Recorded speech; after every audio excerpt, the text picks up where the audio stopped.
Hey, I'm Aleesha Bake. I'm Jen Greenfield. And I'm Jen Tophoney. VO Booth Besties listen to the questions you have.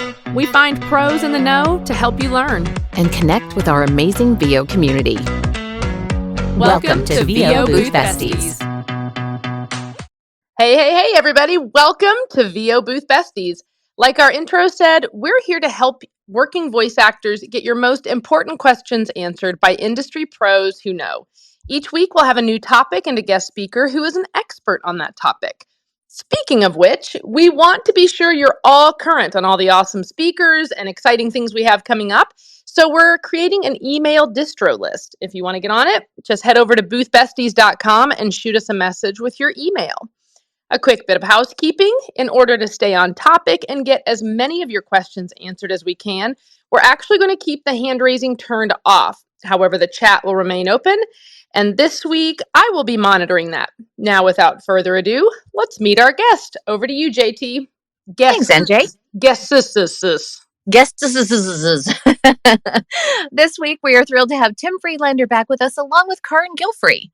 Carin is an award-winning voice actress, singer, and producer. She's the vice president of the National Association of Voice Actors, NAVA, the co-chair of the Vocation Conference, and the founder of Voice Actors of NYC.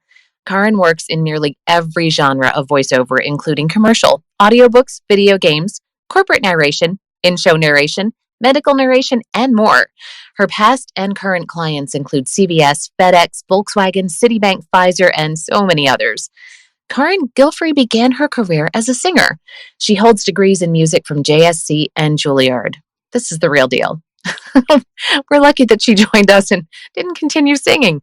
She's performed with the New York City Opera, the Los Angeles Opera, the Santa Fe Opera, the Theater de la Châtelet, I don't do French, the Theater du Châtelet, and many more. She is the mom of two little girls, ages 5 and 3. Tim is an award-winning LA-based voice actor, studio owner, advocate, and educator. He's best known for his work on Hunter x Hunter, One Punch Man, and as Longcaster in Ace Combat 7. Most recently, you can find Tim as the voice of the Pro Bull Riders Association on CBS. How much fun is that? Ares in the Netflix show Record of Ragnarok, and as the English voice of Navin in the dub of The Foreigners, as well as the voice of Toymakers and as the American voice of the Morphe sleep aid device. Located in the Hollywood area, Tim works out of Sandbox, LA. And as of 2022, Tim is the founder and president of NAVA, the National Association of Voice Actors, as well as co-owner and editor of the VoiceOver Resource Guide. Over to you, AB. All right, you guys, that is a lot. Thanks for having us. That's our spare time. We're happy to be here. Yeah, that's our spare time. Our real lives are doing NAVA now. Yeah, exactly. When you're not working. We are so excited to have you. You have so many irons in the fire, and I don't even think I'm aware of half of them.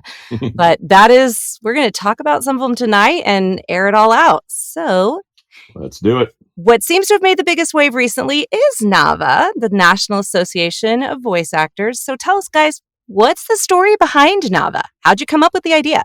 That is you want me to take this one, Carin, or you want this one? You may. You take it.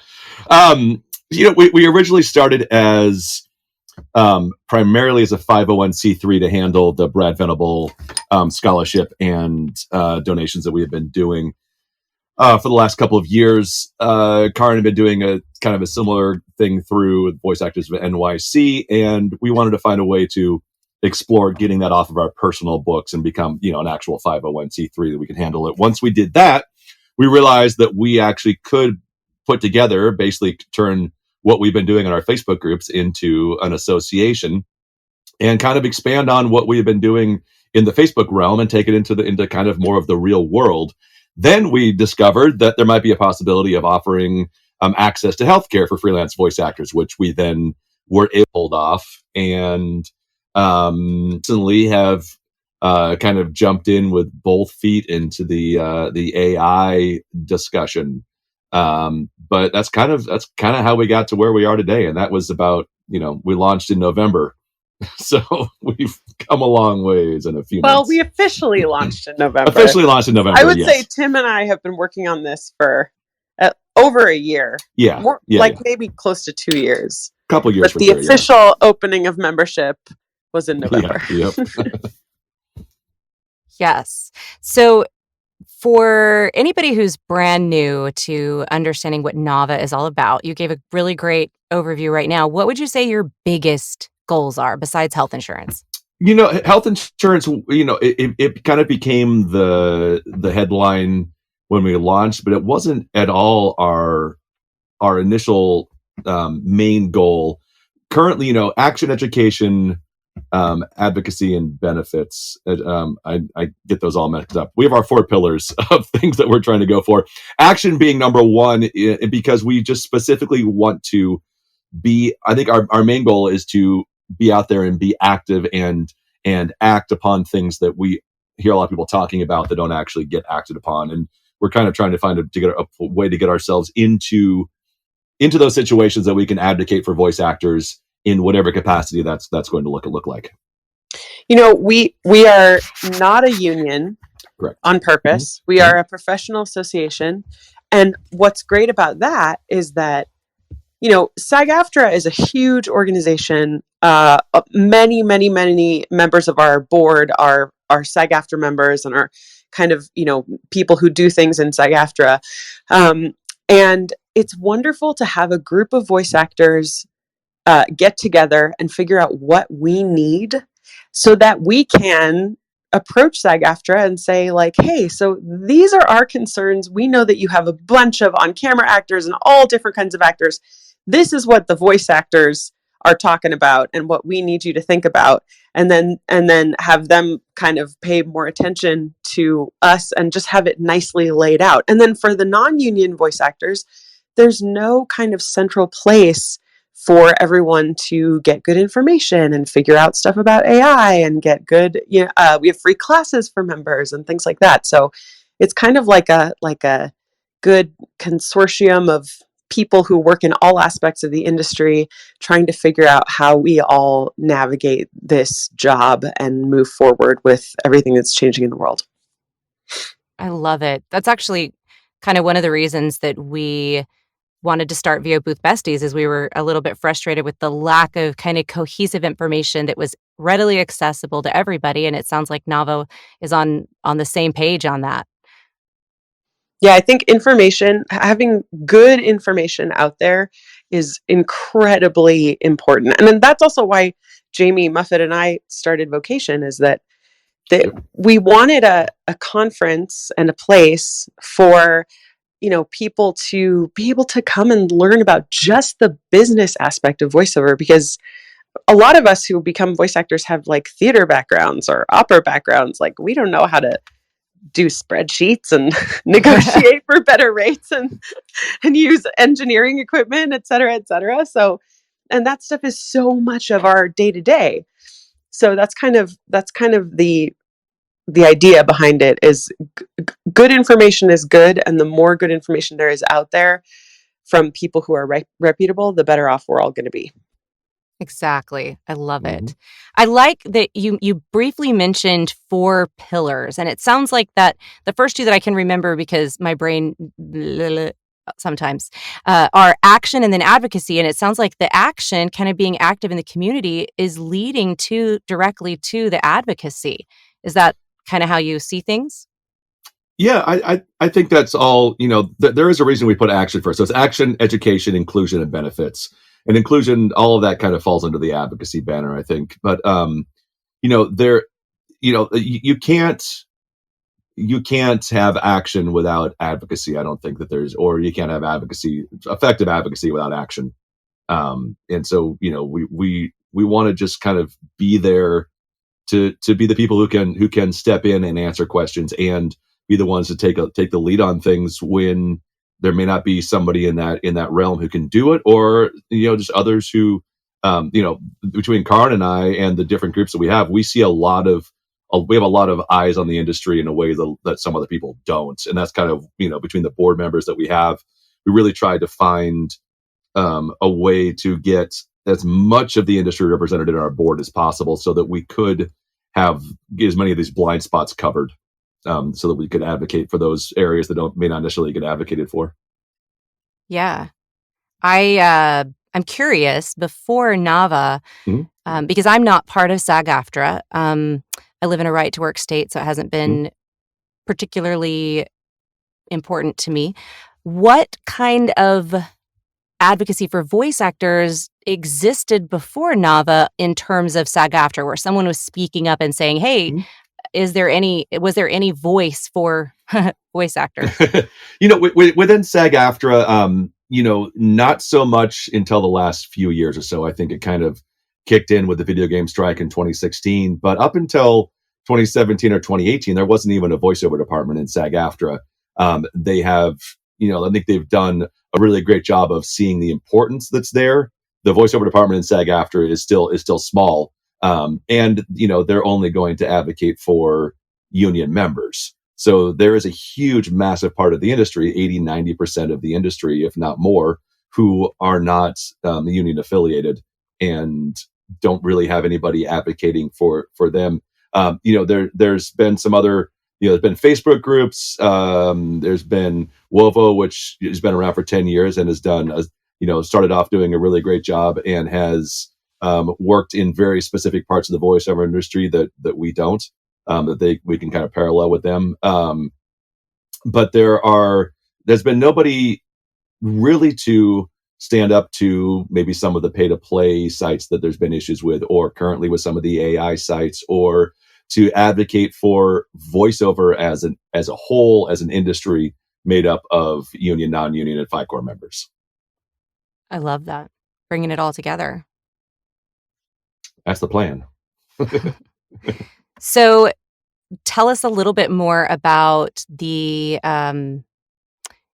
one of the questions that has been brought up to us when we mentioned that we were going to be discussing NAVA was what's the difference between NAVA and WOVO, and should I join both? Should I just join one? It seems like you're saying that you have some roles and they have some roles. Can you tell us a little bit more about that? Yeah, absolutely. I mean, I think people should be a member of both. There's benefits to both of these. NAVA is kind of not work. We work with SAG-AFTRA in a way that WOVO does not work with in that same capacity. There's a lot of their work is connecting their talent with buyers, which is something that we don't do. We're not in the business of getting our actors our talent business. And we work a lot in kind of this AI video game commercial realm. And WOVO, while they advocate for all parts of the industry, a lot of their focus is kind of narration, corporate, industrial, some of the other non-broadcast sites stuff, which we're not. That's not something that we're experts in. So having access to both of these groups, I think, is a benefit to everybody. And the more groups we have that are supported and can be supportive of the industry, the better. Amen. And the other thing is, WOVO is a world organization, so they have a lot of international talents. We do allow people from the rest of the world to join NAVA if they want, but we are the National Association of Voice Actors, national meaning United States. So we're focusing more on U.S. issues and not global issues.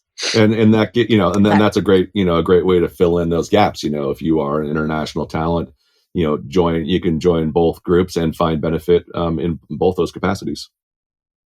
Awesome. Like more resources is always a good thing, right? So tell us about what it takes to qualify for NAVA membership. Sure. Carin, you want to take that one? Yes, although my daughter's telling me that her balloon popped. Oh no. Okay. Oh no. So in order to be a member of NAVA, all you have to do is go to our website, fill out an application. You do have to be a professional voice actor.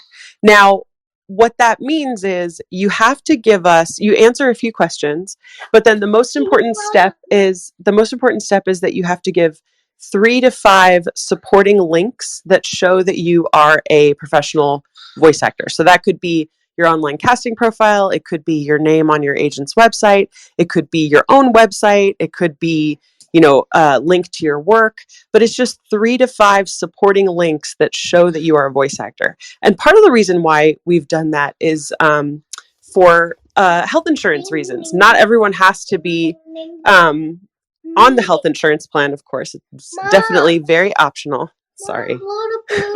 Don't apologize. You got to blow It's the not- balloon up. It's very optional. Very but optional. It is very optional. But now I lost my train of thought because of the Talk balloon. about health insurance and being optional. Oh, right. In order for us to qualify for this insurance plan, we have to be a professional association of people that all do the same work. So, like, if you're a plumber, your needs are different from a voice actor. So that's why. Yep. And Makes perfect sense. And that lets us, and as you said, 3 to 5. You can show us any examples if you have referrals of people. Sometimes there's people who, you have work that's under NDA or work that hasn't been aired yet. We try and take that. We wanted a barrier to entry, but not an impossible barrier to entry. But we had to have something to maintain the, as best as we can, the professional level of the members. Right. Okay. And just for those listening, can you tell us what is included in the membership? Sure. Absolutely. So what we've got right now, the main, again, the kind of the headline is once you become a member, you instantly have access to a national healthcare plan. And that's something that's only available to members. We have member discounts. We have 15 or 16 partners that are offering discounts. We have Real Voice LA is offering discounts on their classes. VoiceDraw is offering discounts on VoiceDraw. We've got other groups in there. There's some business groups in kind of voiceover business groups that are offering discounts in New York about how to set up CRMs and business advice and things along those lines. And then we have member only classes, and which we're bringing in special guests to provide classes only for which is included in the membership. Actually, tomorrow night we have our first one with Maria Pendolino. Is going to be our first member exclusive class tomorrow night. And beyond that, then we have certain things we've tried to offer as much as possible, open to the entire VO community. Currently, the main thing that we're offering there is our AI synthetic voices page, which has a lot of information about how to navigate the synthetic world, as well as our AI synthetic writer that anybody is welcome to take off the website and implement into their own contracts if they would like. That's fabulous. I mean, really, if you even take one class, it's almost paid for its membership. Yeah. And our membership is $120 a year. We wanted to, we needed to try and find a balance. We're all voice actors. We have all come into this with, from the very beginning of trying to scrape together as much funds to be able to just take a class here and there. So, we know the struggle of trying to do this in a way that doesn't break the bank. So we try to make it, cost effective for people. And that's $120 for the entire year. That gets you and that gives you access to all of the membership, to the healthcare, and to any of the member classes only, exclusive classes. Awesome. Can we dive a little deeper into what the health insurance looks like? Sure. I got a little preview watching a interview that you did on a different platform. And so just walk us through like what the various levels are and what the cost is. And Sure. Yeah. Let me, so we got 4 levels. There are, just to make sure let me pull up the page so we have all the information. There are 2 kind of MEC plans that are minimum coverage plans that will, that are all ACA compliant. So you could be on those plans and that will cover you for any tax dings you might get. And then we have a bronze and a silver plan, which are kind of the more full-featured plans. And those these are all national plans, meaning that if you live in New York and you come to Los Angeles, you could still be in network. Our network is the same network as Cigna. So you can look for the Cigna healthcare plan and you can find access to the same providers. This is a corporate sponsored plan, meaning we have a corporate sponsor who is ensuring the plans stay viable. And because of the slight difference, because it's a corporate plan, there are some slight differences in the way that the plans are laid out. They look slightly different than what you would find in like Blue Cross or Blue Shield. They they operate the same, they have the same services, but there are different limitations. As with any healthcare plan, you'll find you want to make sure you look at it to make sure that your provider is covered, that the services you need, if it's specialized, are covered under that. And the bottom plan, the which we call the Ease Primary plan, is $139 a month, and the Ease Silver plan, which is the very top tier plan, is $684 a month. That's per person. And what's great about these plans, though, is that you can add a spouse and your children to it, and that they can be added to your plan. So, for example, the Ease Silver plan, which is the very, very top level plan, you could have an entire family of 4, 5, or 6, and your rate would be $1,232 a month for a family of 4 or 5. Wow. And that's pretty substantial for that. One of the things that we really want people to do is shop around. This is going to be a great plan for a lot of people, and for some people it won't be the right plan. But for those who are in between, who are in between plans, or you don't qualify for SAG-AFTRA health insurance, or you lost a job, or really one of the things that we really advocate for is somebody who's staying in a job purely for the access to healthcare. This is a possibility for you to move into voice acting sooner. This is a possibility that if that one thing is tethering you down to that job, this might be a possibility for you to get out from under that job. We do have, I would definitely recommend this on our website. We have 3 reps who are dedicated reps. If anybody's interested in the healthcare, please reach out to them and make sure that you are 100% clear on what the plans offer, what they cover, and how things are covered. Because we just want to make sure everybody is fully educated on this. We've had a ton of people. Somebody just signed up last week for this plan. She said, I've been without health insurance for 3 months, and I was able to bring my son and I on to healthcare, and now we have healthcare for the first time in months. And that's really why we're doing this. So, Tim, correct me if I'm wrong, but our open enrollment period is now closed, correct? Unless you have a qualifying life event, you can't join the plan right now. Correct. If you have a qualifying health life event, which is on the website, there are 13 qualifying life events that the government lays out as qualifying events, and you can then join the healthcare at that point after a 30-day wait. It's similar to if you were to change companies. There's a 30-day waiting period after you become a NAVA member before even with the qualifying event. So okay. So it's something to plan for unless you have a qualifying event. It's something to think about for next year. Correct. To think about for next year is also a possibility. We're looking at a second round of open enrollment in April. So there's a possibility that will happen. If anybody's interested, they can reach out to us and we can add you to that new list of possible enrollment in April. So that would be open in April with a effective start date in May. But that will be, if you're on the newsletter or sign up on the newsletters, you'll get information about that. That's awesome. I know that it is definitely a barrier for entry to the voiceover world to not have access to healthcare, and dropping that barrier is a powerful gift you're giving to the voiceover community. Yeah. Thank you. So speaking of gifts to the voiceover community, I know I heard some hints of plans and things that you want to have in place for scholarships or things to give back. Can you talk to us a little bit more about what you want to see accomplished? Sure. Yeah. We originally started with received kind of some funding from Bev Standing and Rob Siglampaglia, which became kind of the foundation of NAVA last year, and we turned right around and used that to provide 3 scholarships to VO Atlanta last year, which included full airfare and everything. Over the last couple of years, Karin and I have both provided funds to people throughout the year, a couple $100 here and there, $150 here and there out of this fund. We are currently not established yet to be able to do that again, but that's something where we are working on to have ready in the next few months. We are providing scholarships to a couple educational scholarships later in the year to some conventions that we will announce at some point, but not yet.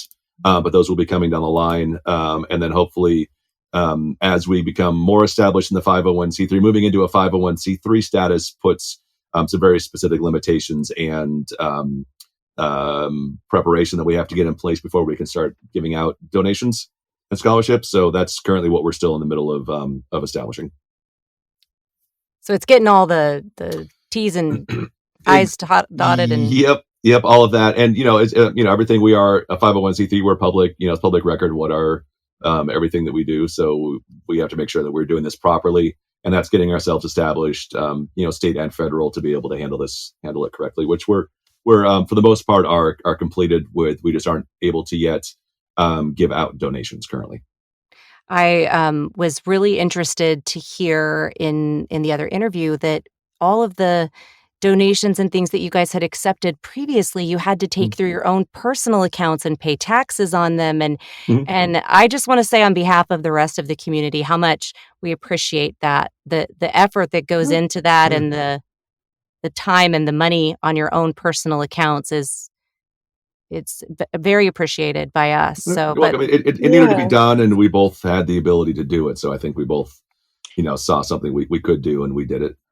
COVID was, the beginning of COVID, the lockdown, everybody like losing their support jobs and everything was really, really hard for a lot of people. And I just felt, I'm sure all of us did, so helpless. There's nothing I can do. I'm just here in my, I can't even go out and bring my friends groceries if I want. I can't do anything. So being able to do something, I have to say, felt really good personally.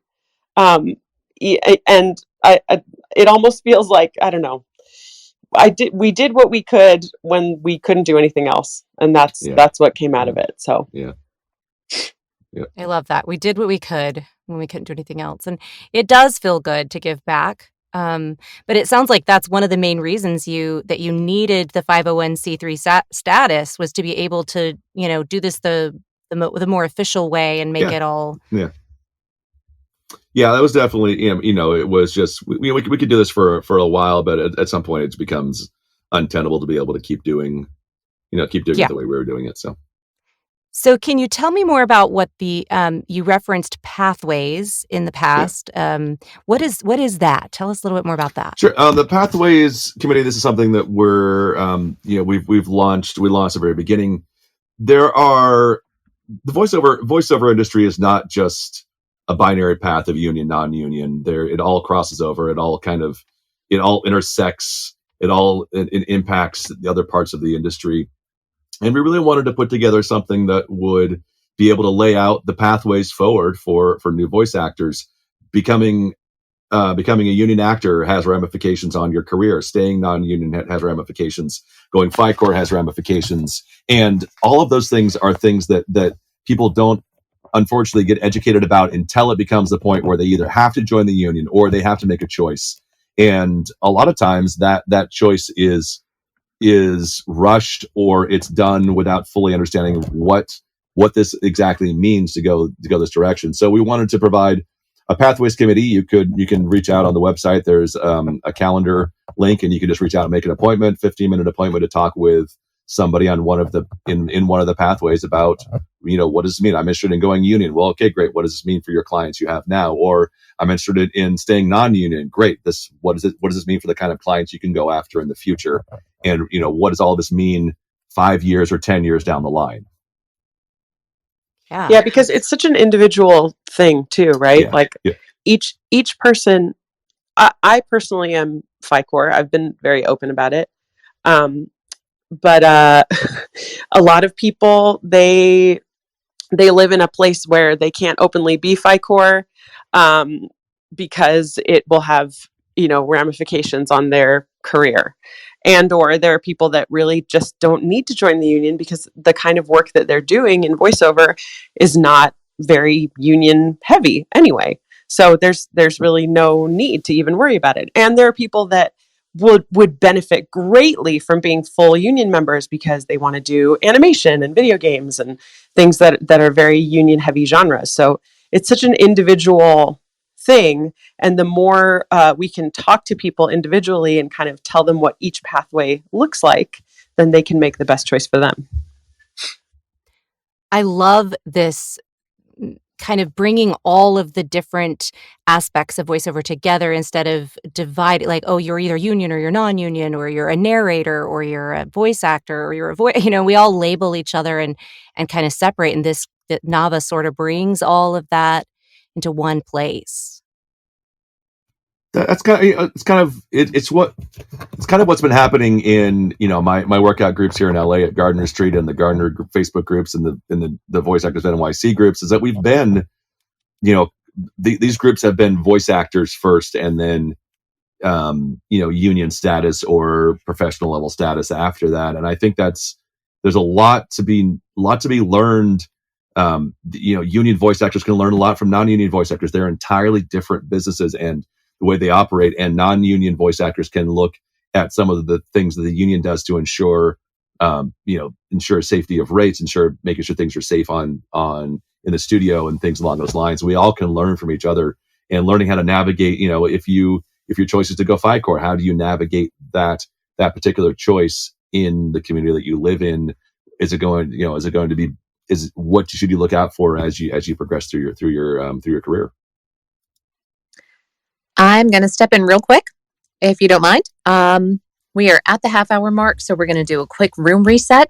If you've just joined us, we are VO Booth Besties. Our goal is to help working actors get their most important questions answered by voiceover industry pros who know. Tonight, we're joined by Tim Friedlander and Carin Gilfrey, and we're discussing their new initiative, the National Association of Voice Actors, or NAVA. Thank you for being here, and I know Aleesha said it, but you guys have done so much work behind the scenes to get all of this together for us, and we just so appreciate everything, really. Yeah, you're welcome. Yeah.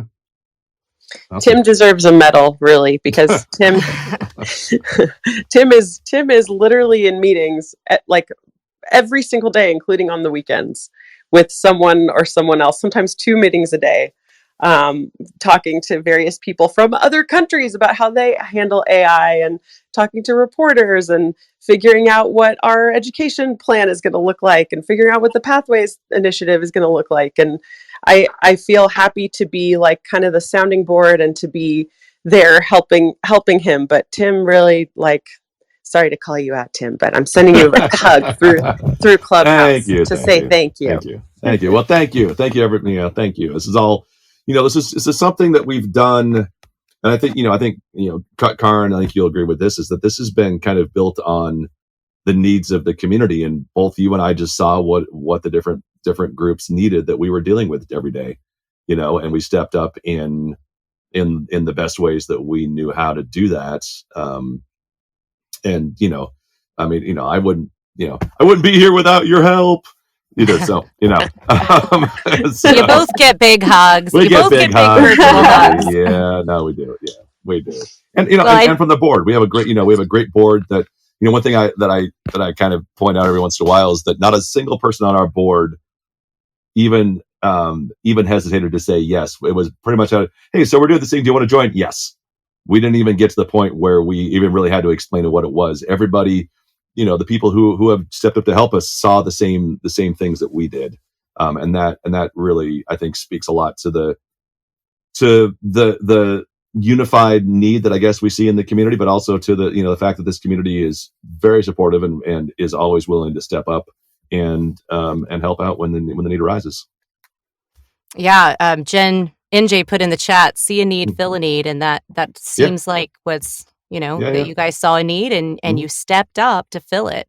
Yep. Speaking of NJ, do we have any questions from the chat you want to bring out? Yes. So we had one question that was, will there be an option? I mostly wrote it down. Yeah. Will there be Alexander? There you go. An option for producers, casting directors, project owners, etc. to join NAVA?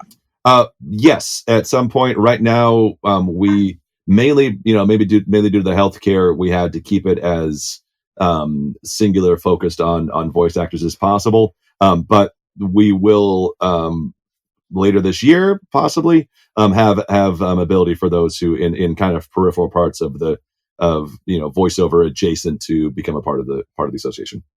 Okay, great. MJ, I have a question probably very specific to me, as I've been working mostly in the LATAM VO environment. Can I still apply to be a NAVA member if I don't have a website? I think you covered that, but maybe absolutely. Yep, absolutely. Yes. Yeah, we're working.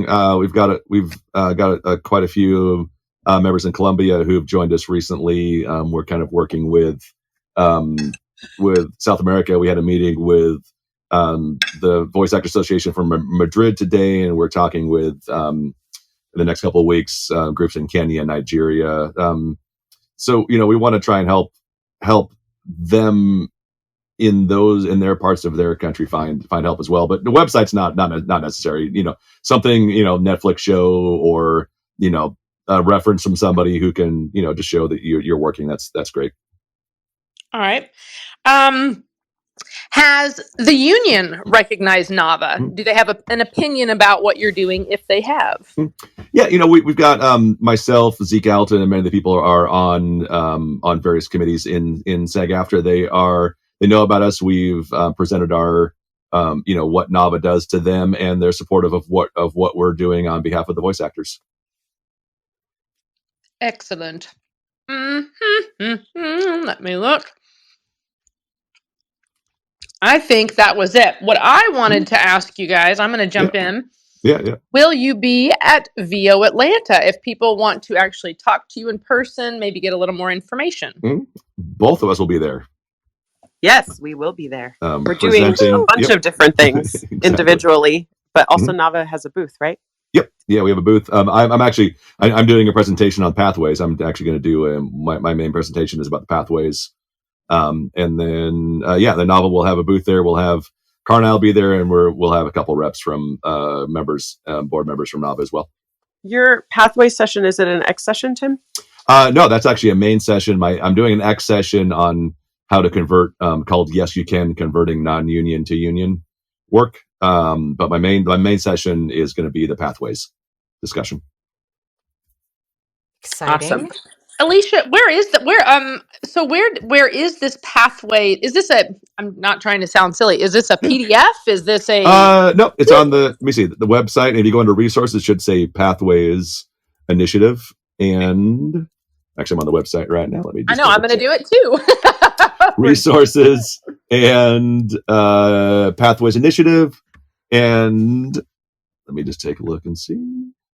Because I also happen to update the website for us as well. So make sure the website's working right. We're doing a little QC while we're... Yeah, exactly. Pathways Initiative. And then it says make an appointment at the top. And you can just click on that and make an appointment. Right now, it's... I see. Yeah, it's not like you've laid out a document of... Not currently yet. No, I see. Okay. That's in the process. That's something that we're working on that will be... that'll be part of the presentation at VO Atlanta. Right now, this is such a personal... There's so many different options that the best way we found to handle this is to make an appointment, speak with somebody, and get some very kind of unique ideas about what it is, where you are and what it is that you can do going forward. That makes sense. Yeah. Okay, so I'm going to ask a silly question. How long did it take you to come up with National Association of Voice Actors? Like 5 seconds. 5 seconds. Because it wasn't it wasn't like Bovo or some... No, I mean, I think Tim and I, we floated maybe NOVA or National Organization of Voice Actors. Yeah. But NAVA just sound like there's lots of NOVA things all over the world. There aren't very many NAVA things. Yeah. And so NAVA to I think both of us was just like the... Yeah, we were like, done, NAVA. It's NAVA. Moving on. And the logo took another 5 seconds. Oh, I love so that it. was it. So isn't it the best when things just fall into place? Definitely. Guys, again, speaking of Latin American voiceover, we're hoping that the Latin American folks over there form LAVA. Yeah, exactly. That would be awesome. I love it. And then we have Guava. I can't remember what that one was. The Global Unified Actors Association of Voice Actors. I don't know. Something like that. I like it. Carin, you one of the things that I really liked that you spoke to earlier, which I think helps having someone like you, someone like Tim, someone who is on different sides of the VO spectrum, meaning you have non-union advocacy, you have FICOR explanations, you have SAG. It can, certainly for folks who are new to the industry, it can be very overwhelming. And we've talked about this in other clubhouses where you feel like there's this sort of checklist. We don't know who made the checklist up, but there's some checklist. And when voice actors, kind of come onto the stage, they just are like, okay, I got to get my SAG card and I got to do these things. And there's just this checklist. But I really like that NAVA is going to be able to approach with your courses, with, again, just your background, Tim's background, the board. Different people come from different places. Some people literally don't want to be union. Like they may want to stay non-union. And I think that really lends itself to being a more approachable organization. That's really where I was going with that. Christian Lance, who is a voice actor that everyone should know. If you don't know him now, you should look him up because he's great. But he said at Vocation one year, saying you're a voice actor is kind of like saying you're a driver, which is like, there are Uber drivers and there are Formula One drivers and there are truck drivers and there are every kind of driver that you can imagine. And every single one of those kinds of drivers does kind of the same job, but they do it in completely different industries and have totally different needs. And that's what we are. For someone who works in audiobooks all the time, they have completely different needs from someone who, is doing like, I don't know, like, now I can't even think of it, like a ton of video games or something, or doing a lot of dubbing. They're two different kinds of voiceover and each pays differently. So I don't know. We're a group of a motley crew all together for one shared goal. I really love that metaphor a lot. It's a great way to put it. Jane had a question in the chat. She wanted to know how many members are in the association now. 472. Wow, that's exciting. Yes. And Stephen Blair asked, what initiatives can we do to help our community get rates that elevate what we all make per job? That is a good question. Carin? If you could just answer that right here on this Clubhouse. Can you just fix that? Solve that problem? It's funny because we just had a discussion about this in one of our Facebook groups. To me, rate and fee transparency is so important. Yeah, talk about it. Because when we all know what each other is earning and quoting for certain kinds of work, then if you're quoting below that, you can quote more. And if you're quoting kind of above what the rate, the going rate is, then like, oh wow, like I'm doing pretty well, right? Like not to say that you should go below, but it's important to kind of take the temperature of the industry and to figure out what rates are being charged for what. And so education, fee transparency, it's all absolutely essential. And I get worried when people say, like, don't talk about how much money you're making. Don't talk about rates. Like, don't post things about like what your paycheck was for a certain job or whatever. Because I feel like that goes against what we need to be working towards for the future of our industry. I agree. Well, it's changing in the corporate world too. I mean, follow any recruiters, follow anybody on LinkedIn, and they are advocating for post the salary. Don't just say you're going to, you've got this upcoming job and then this, vagueness after that. So, I mean, this is not just an industry, a VO industry alone initiative. This is something happening across all business. Yeah. And I think, the best thing we can do to elevate the rates is to know what the rates are, what standard rates are. I don't know, this might be a bad example. I always use the McDonald's example. You go to McDonald's, a Big Mac's going to cost the same price as a Big Mac, whether it's the trainee making it or the manager making it, is what you're paying for as the product. This product we're putting out, the product that I'm going to put out to do a commercial that's going to air in this area for this length of time. That product, that cost of that is, we can kind of look at some standard rates for those. You can look at SAG-AFTRA and see exactly what the union rate is. You can look at the GVAA rate guide, see what the kind of semi-agreed upon non-union rate would be, and you could see where you are in that. I think for a lot of people, myself personally, that takes the pressure off having to quote, what am I worth? And it puts me quoting what the value of that job is worth. And that's much easier for myself. I find that much easier. I think a lot of people have much easier saying, oh, well, this job is worth this much money, as opposed to, well, I've been in the business for, 18 months, and if after 18 months I've only done this number of jobs, and my studio may not be, it's hard to place value on ourselves as artists, but it's easier to place value on a product that we have out there in the community. I have to say, I agree with all of that, but I also have to say that it is very difficult to figure out what someone was paid for a job through SAG-AFTRA, because the amount that you're paid for a commercial anyway is based on the media buy and the amount of times that the commercial aired. Yeah. So you can see what all those rates are, but what you can't see is like, what did this person make in total for that commercial? And because like the only thing you're guaranteed is a session fee until the commercial goes to air.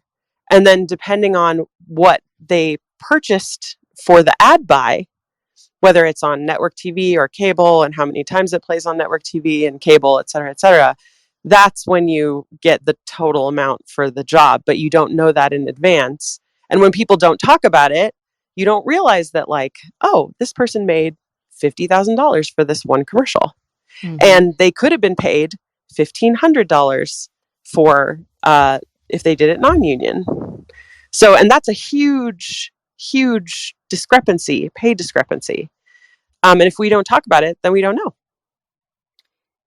It's so true. It's so true. And, that brings up a question. I'm just curious about what the two of you feel.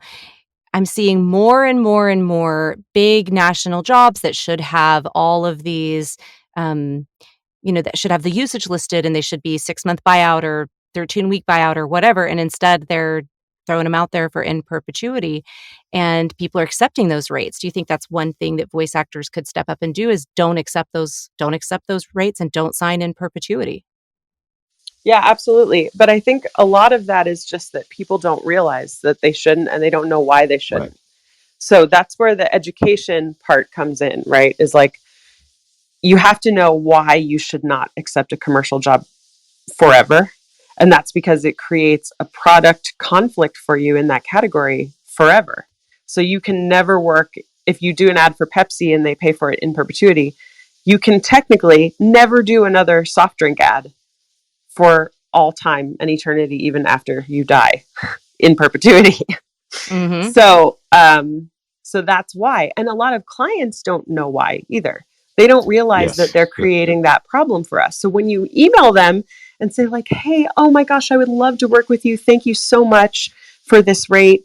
Unfortunately, for this job, I can't accept jobs in perpetuity because it creates a conflict for me in the product category for the rest of my life. Is there any way that we could change the term to 2 years? Do you really need to use it past 2 years? Because often they're like, oh no, we only want to use it for 6 months.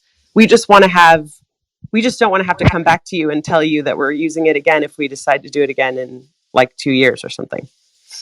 Yeah, I had a client do that not long ago. They asked for in perpetuity, and I didn't even notice it until I was signing the contract. And I said, whoa, I can't. I'm not doing it in perpetuity. And he was, oh, it's no big deal. I just threw it in there because it made my life easier. And I'm like, well, it makes my life harder. So is this something that to try to tie this back to NAVA, is this something you guys are going to speak to? Will this be part of kind of this educational aspect of what NAVA offers to kind of guide people? Yeah, I mean, we guide people, or we definitely recommend people look, kind of self-educate on this. You can look at the GVAA rate guide and look at SAG-AFTRA. And the very first thing we're getting back to, February was a crazy month for both of us. But we started with Contracts 101, which is just looking at contracts, understanding what these terms mean in your contract so that you know what to look for. This in perpetuity is something that we know very well, but transformative rights, synthetic, digital, clones, doubles, things along those lines are things we need to look out for as well. We're going to our next round of contract webinars are going to be looking at every single individual contract in SAG-AFTRA from the VO perspective. But the best thing anybody can do is become familiar with these resources. SAG-AFTRA, the website is very hard to navigate because they have every single contract on there, whether it's voice actor relevant or not. A little plug for the voiceover resource guide. We've put together distilled the most common voiceover rates for SAG-AFTRA and the GVAA and put those on the voiceoverresourceguide.com website. And then as we get into more of these contracts, we'll be looking at those as we go through. And then voiceoverresourceguide.com. Before VO Atlanta, we're launching with a brand new national database website that's going to include New York and Chicago and the regional network areas as well. That's exciting. Yeah. I also want to, before we start tying things up together, can you tell us a little bit about vocal variants and what your goal is, and tell us kind of more about that? Sure. Carin, do you want to take that, or do you want me to run with that? Sorry, my dogs were barking. Oh, vocal variants. Yeah. Vocal variants is kind of the AI synthetic voice. Actually, vocal variants was started as just a group of voice actors who were really concerned about where AI and synthetic voice technology was going. And so they just got together and were like, we need to do something about this. Sissy Jones is now a board member of NAVA, and Vocal Variants is now a part of NAVA. And so as of today, it's basically as of today, officially. So it's basically our kind of AI synthetic voice committee that is helping us navigate everything that goes on with that technology. Awesome. So yep. Everybody should go bookmark that site, pay attention, listen. Yep. You also have some information on NAVA's site. Are those two going to merge, or will they stay? Will it stay a standalone site? They are done. Everything, the entire Vocal Variant site has been moved over to NAVA as of today. So you can go to the Synth AI page on NAVA. We have a glossary of terms. We have the AI writer as well as sample contracts on there, as well as on the first page are laid out our goals and our 6 pillars that we want to see put into contracts for AI synthetic voices going forward, that Vocal Variants kind of brainstormed to put together for that and created, that we're building our AI writer off of, as well as some information on how synthetic voices are made and what text to speech is and what speech to speech, and various other parts of that side of the industry that everybody should be familiar with, at least informed about, is up there. The Vocal Variants site is still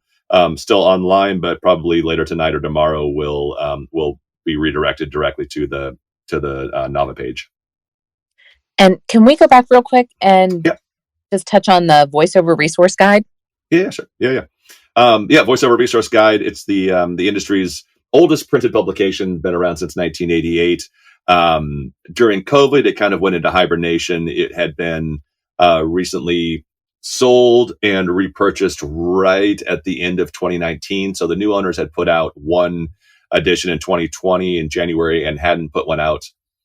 They wanted to keep it alive, and so they reached out to Jay Preston, who reached out to me, and we took it over in March, April of last year, and put out a new edition in June of last year, and then the last probably since the last 8 or 9 months, we've been working on a brand new rebuild of the site. If anybody would like to check a preview, you can go to vorg.world to see a little preview of what the new site's going to look like. It's going to have, I'm trying to make it the most comprehensive database we can for voice actors. Starting in the US, there's a map search feature which you can go to, which will show you every single listing on a map. So you can kind of zoom into where you are, as well as a mega grid feature, which lets you sort every single listing by certain features. So if you're looking for a studio that has a 416 and Source Connect and is COVID compliant or SAG-AFTRA approved, you can click those options and it will filter down and show you all the studios that fall into those categories. Wow. That's incredible. That's awesome.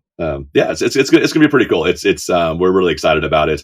What we've got a lot of partners and sponsors who are helping us kind of bring this to life. And, it's a phenomenal resource that I used for years as a voice actor. And if anybody hasn't used it, it's been primarily LA based, but we are expanding to make it New York, Chicago, and regionals, meaning South and Pacific Northwest. But it's, it's an ever evolving living document, and the site's going to grow and fill in over time. As it, once it launches, it'll just continue to grow. That's awesome. I also want to just throw a little shout out to your VO Weekly workout, which I love. It's VOWW.com, right? VOweeklyworkout.com. Okay. Yep. And if you've never participated in that, it's fabulous. And Vocation, Carin Gilfrey and Jamie Muffett. Yeah, if you're yeah. not part of Vocation, Woohoo! even if you don't go to the conference like me, I'm going to the next one. I'm going to find a way. But you can find tons of great information through their podcast and their Facebook group. And so, And we also we just announced that we're doing our virtual conference again, Evocation, in September. So sweet. if you don't feel like you want to go to Cancun or wherever the next one will be, you can still get amazing, wonderful information from the comfort of your own home and Zoom in with everybody who is attending, and it's a really fun time. It's a fun time. Yeah. Awesome. All right, NJ, you want to tie it all up? I do. So we have pretty much made it an hour, and this is exactly what we needed. This is what we hoped it would be, that you would provide information. We've had over 93 people join us tonight. Mm-hmm. So hopefully you will see an uptick in some NAVA membership now that we're learning a little more. And a reminder that Carin and Tim, not only as speakers at VO Atlanta, but they will be there as NAVA reps as well. So if you have additional questions, you can ask them. Thank you both again for joining us. Before you go, we like to ask our guests 3 for fun questions, a little James Lipton style. Now, we asked Tim last time, so Carin, you get them this time. Okay. What singer, band, or composer are you enjoying right now? Oh my gosh. I was just having a conversation with Tim about how I never listen to music because it is like distracting to my brain, and I can't do anything else when I listen to music. Which is funny, I will give a plug. He said he didn't listen to podcasts, and we were like, wait, what? Like, where? Anyway. Oh yeah, I listen to podcasts. I love podcasts. But I will give a shout out to my incredibly talented brother, who has a band called Neil Francis. They have 3 million or maybe 3.5 million monthly Spotify listens. They're like really awesomely legit. It's the greatest chill music. And the band is called Neil Francis. You'll see a guy who's the lead singer who looks like has my face, but on a man. That's my brother. Neil Tim I've seen him live. I know Tim came in to a concert with me once. Yep. All right, I put a link in the chat. Y'all all go and follow him. Neil. Thank you. Thank you, AB. So the second question is, what podcast have you been listening to lately, if you do? I listen to a lot of true crime. I listen to the 2020 and Dateline podcasts like all the time. And yeah, I like it. It's good. It helps me with my like Oxygen murder show narration. Love it. I love it. Inspiration. Yeah. And the last question is, what is your favorite dessert? Oh, probably creme brulee. Oh, I'm in. Me too. Good one. My favorite. We need a creme brulee party at VO Atlanta. Yeah. Let's do Okay, it. so quick funny story. Did any of you guys watch the cheesy Emily in Paris show? Yeah. Okay. The very eccentric designer guy, he was very frustrated and upset because things didn't go well. And when she walked in, he was literally had a spoon and just cracking the sugar shell on just a tray of creme brulee. And that was his way of processing. Sounds like my kind of processing. It was just crack, crack, crack. All right. Back to you, AB. All right. I thought for a second I'd muted myself. So I can't tell you guys how much we appreciate you being here and joining us. And thank you again to everybody in our audience. We love you all. I'm seeing some repeat people. Thank you for being here. And also all of the new people who joined us tonight. If we just want to remind you before we go that Booth Besties has grown to 2 nights a week. So Mondays and Thursdays. Mondays are really geared towards the working voiceover pro, and Thursdays are more your VO 101, which doesn't mean that it wouldn't be applicable to a VO Pro, and it doesn't mean that Monday nights wouldn't be great for beginners, but that's really where they're geared, just so you know that in advance. Same time, same place. And JT? Well, we're excited to share that next Monday, our guest speaker is VO coach, sound engineer, and friend of ours, Dan Friedman. Dan is going to be digging into all things audio. And I know that whether you are new or you've been in this business for 15, 20 years, there are questions. So if you have questions, head over to boothbesties.com, submit those questions, and we'll make sure to ask them in our interview next week with Dan. Let's keep the conversation going. Make sure to connect with each of us on LinkedIn and follow VOBB on Facebook. If you joined us a little late and you want to catch the beginning of the show, or you weren't able to join us at all tonight, you can catch tonight's episode and all of the previous anywhere that you listen to your favorite podcasts. Thank you all for being here, and good night. Hey, everybody. Thanks for listening to another episode of VO Booth Besties. Be sure to subscribe to our podcast. Well, pretty much anywhere they're playing podcasts. And follow us on Instagram and Facebook so we can keep the conversation going. VO Booth Besties. Yeah, it's a thing.